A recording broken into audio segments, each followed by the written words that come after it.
Dada a largada para o segundo turno das eleições, qual deve ser o foco das campanhas? O seu candidato a senador ou deputado foi eleito? A partir de agora, o que você pretende fazer para saber se ele valeu o seu voto? Sou a favor. Não sei. Depende. Sou contra. Opinião.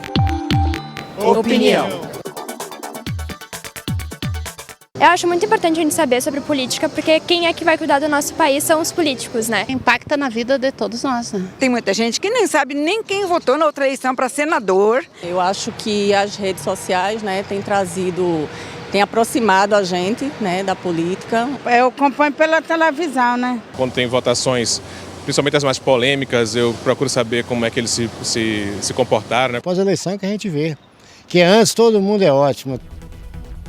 Recebemos os cientistas políticos Denilde Roshacker, professora da ESPM, e Marcelo Issa, do Transparência Partidária.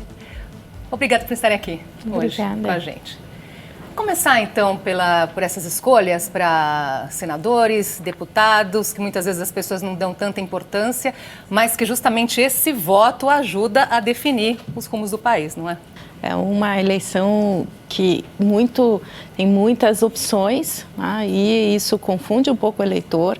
Acho que por isso que também as pessoas depois acabam esquecendo. O nosso sistema proporcional de lista aberta acaba também criando esse distanciamento entre o eleitor e os representantes eleitos. Nessa legislatura a gente teve aí algumas mudanças, né? O sistema partidário teve menor fragmentação, né? Então a gente tem uma concentração maior em alguns partidos em função da legislação. Há uma configuração diferente também em termos de o peso de cada partido. Então isso vai ter reflexos no debate político da próxima legislatura. Eu acho que, em linhas gerais, essa eleição revelou uma radicalização.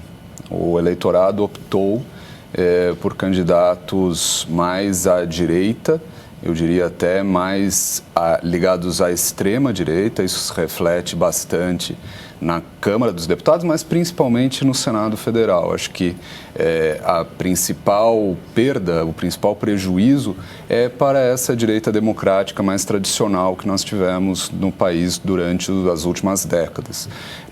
Também acho importante destacar esse aspecto da redução da fragmentação, ou seja, o próximo governo, seja quem for, terá mais facilidade para montar uma coalizão. Ganhando o ex-presidente Lula, o Congresso servirá como um grande contraponto, como uma grande barreira de contenção, levando o governo do ex-presidente Lula mais ao centro. Ganhando o atual presidente Bolsonaro, certamente esse Congresso terá muito mais, identificação com as propostas do atual presidente e aprovará essas propostas com muito mais facilidade, inclusive propostas mais radicalizadas, como, por exemplo, o impeachment de ministros do Supremo Tribunal Federal, o que passa a ser possível com a configuração do atual Senado Federal.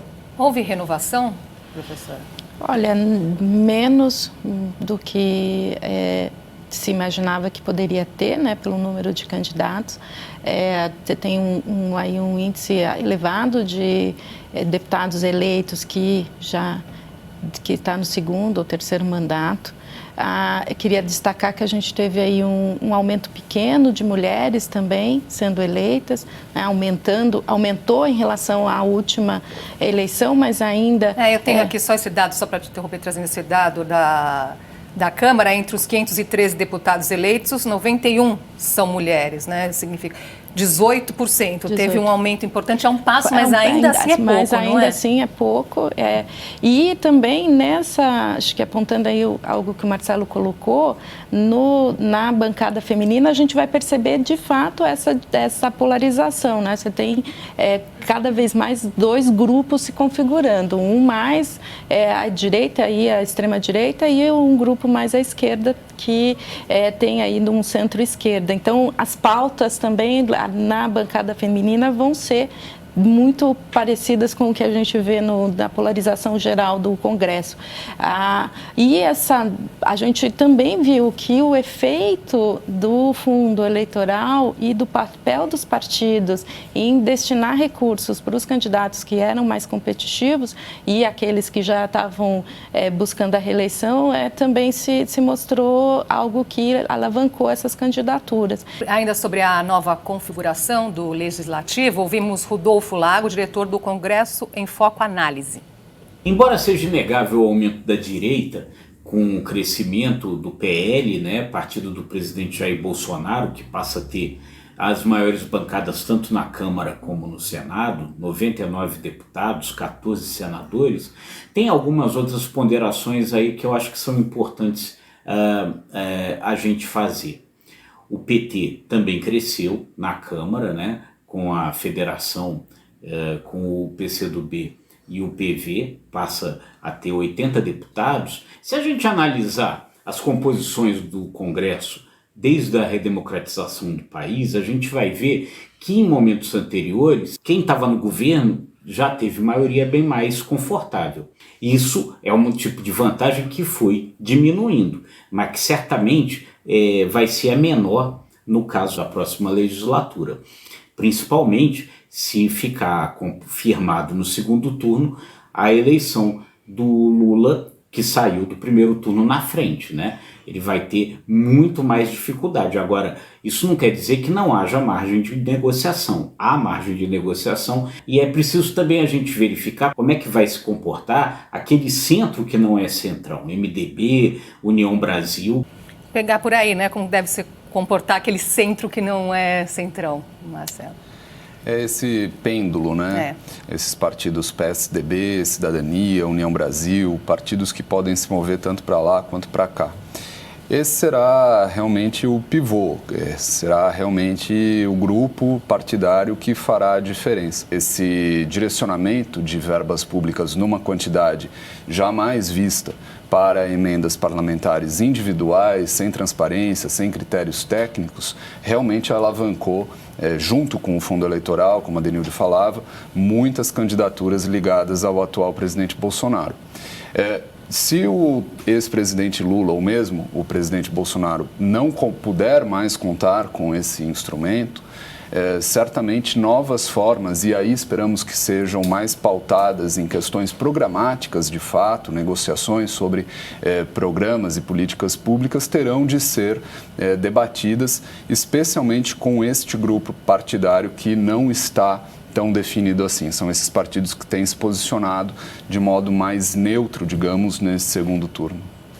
Olhando para um cenário, se o Lula ganhar, e agora já nessa fase do segundo turno, a necessidade dele já se aproximar desses partidos, a negociação também vai começar a ser pensando no próximo governo, vai necessitar não só uma discussão programática, mas também que ele vá mais para o centro. Acho que essa vai ser uma tônica para conseguir estabelecer o acordo com os partidos que são aí os partidos da base do centro, a gente pode chamar o centro democrático, ou um centro mais moderado, se a gente olhar para o PL e o PP como mais à extrema-direita. Então, acho que nesse caso a campanha do Lula já deveria fazer esse movimento, mas o Bolsonaro também vai ter que fazer esse movimento. E aí os apoios também vão significar quanto que ele vai negociar. Tem uma base mais forte, já tem uma negociação feita. A gente tem algumas questões que vão ser colocadas já, que é se o Lira de fato vai continuar como presidente da Câmara dos Deputados, como que vai ficar no Senado com o Pacheco, quem é que vai também tentar se candidatar à posição de presidente do Senado. Agora, ainda sobre esse rumo das campanhas, o que deve mudar a partir de agora, tanto em uma candidatura quanto outra? Olha, eu entendo que o grande foco será aqui o Sudeste, tanto para uma campanha quanto para outra, em termos de busca de ampliação do resultado eleitoral. Mas o segundo turno, em geral, acaba forçando uma discussão mais programática que esteve, de certa forma, menos enfatizada. Não que estivesse ausente no primeiro turno, mas não foi a tônica. Acho que nesse segundo turno as próprias adesões dos candidatos derrotados, isso aconteceu agora recentemente com a adesão do PTB, que fez algumas exigências em termos de plataformas, de programas, deve acontecer também com as próximas adesões. O que não se viu muito foi o mesmo movimento em relação a quem aderiu ao presidente Bolsonaro, né? Eu acho que no caso do Lula, eu acrescentaria um fator. Acho que a campanha dele buscou muito fazer o voto retrospectivo, né? De fazer as pessoas se lembrarem do período em que ele foi presidente e os ganhos sociais que durante a sua gestão. Então, este momento no segundo turno, eu acho que ele vai ter que se voltar para o que ele vai de fato fazer. Então, essa discussão programática é dar ao eleitor que pode ser, que o eleitor que era do Ciro, da Tebet, os eleitores que estão predispostos a votarem branco, nulo e se absterem, de que o que vai ser o governo dele. Até porque o momento do país é outro. Que o momento é outro. Então acho que dar mais sinalizações do que é de fato o que ele está propondo, acho que ele vai ser cada vez mais pressionado para isso. E se me permite, eu acho que tem uma grande dificuldade em fazer isso, que é o fato de que está se formando uma grande frente muito diversa de apoios ao ex-presidente Lula.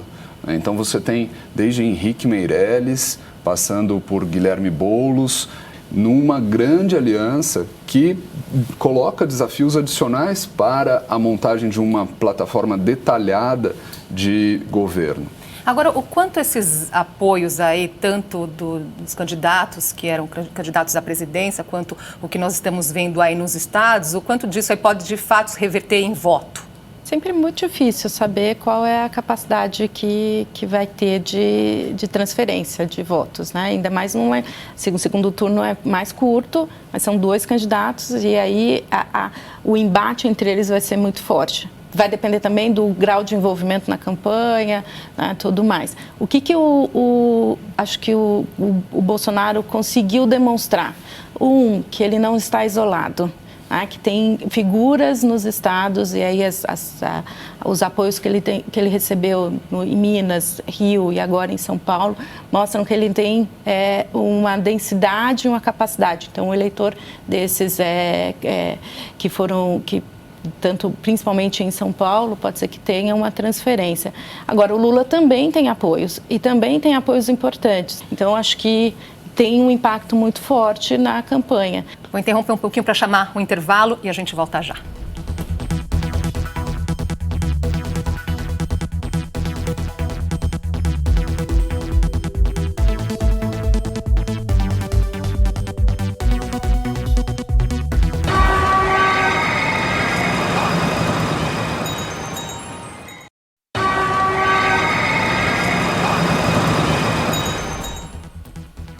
Voltamos a conversar sobre o cenário político em meio às eleições com os cientistas políticos Denilde Roshacker, professora da ESPM, e Marcelo Issa, do Transparência Partidária. No primeiro turno, o eleitor ele votou mais por acreditar nesse ou naquele candidato, porque ele me representa ou não? Teve o voto da rejeição também? Como é que isso deve se dar agora, no segundo turno, Marcelo? Eu acho que a rejeição é a chave dessas eleições, né? De fato, nós tivemos no primeiro turno uma concentração muito grande dos votos entre os 2 primeiros colocados, 92%, um recorde histórico. Neste segundo turno, de fato, todos os esforços estarão concentrados, seja numa campanha ou noutra, em fazer aumentar a rejeição do adversário. A rejeição do ex-presidente Lula é bastante menor que a do atual presidente Bolsonaro. Mas nós devemos ver neste segundo turno um grande esforço da campanha de Bolsonaro e provavelmente um aumento da rejeição do ex-presidente.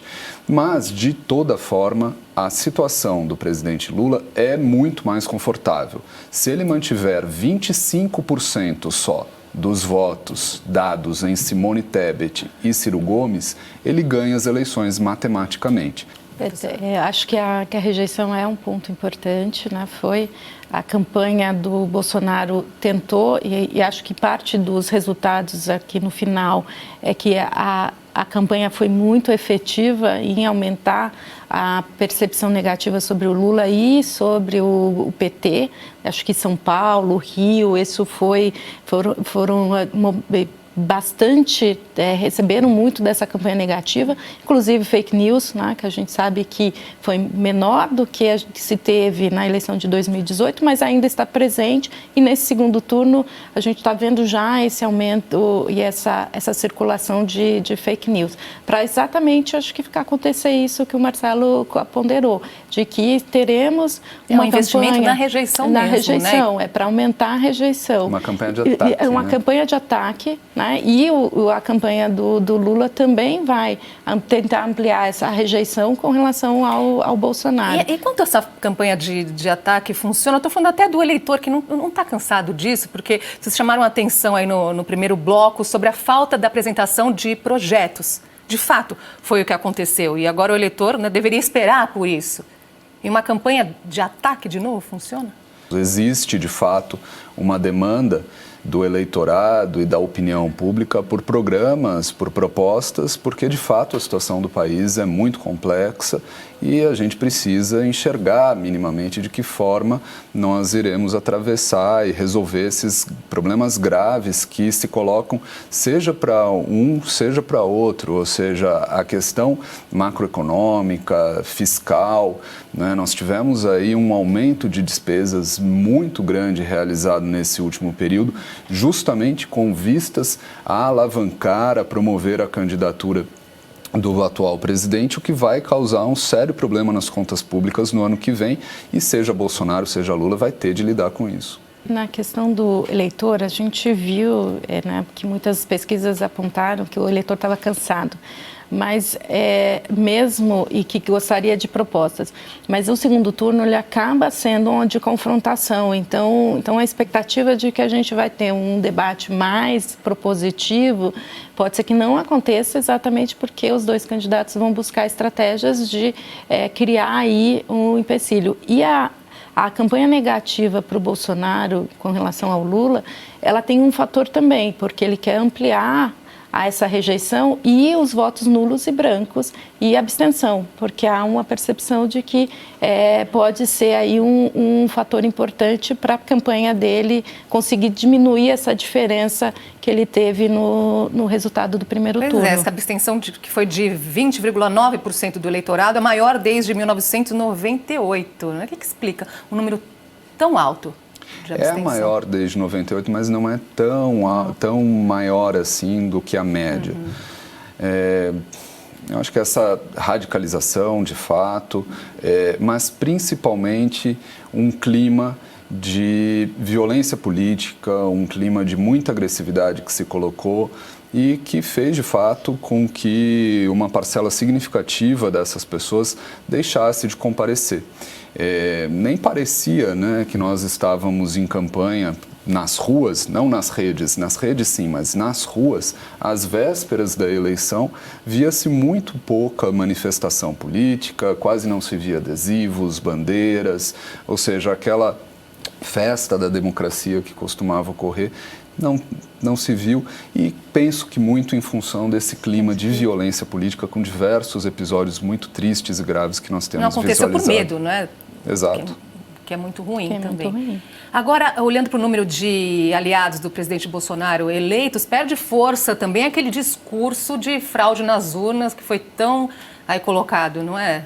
Nos últimos tempos. Perde força, mas a gente ainda tem que discutir e pressionar para que o presidente Bolsonaro faça uma declaração contundente de que vai aceitar os resultados da eleição.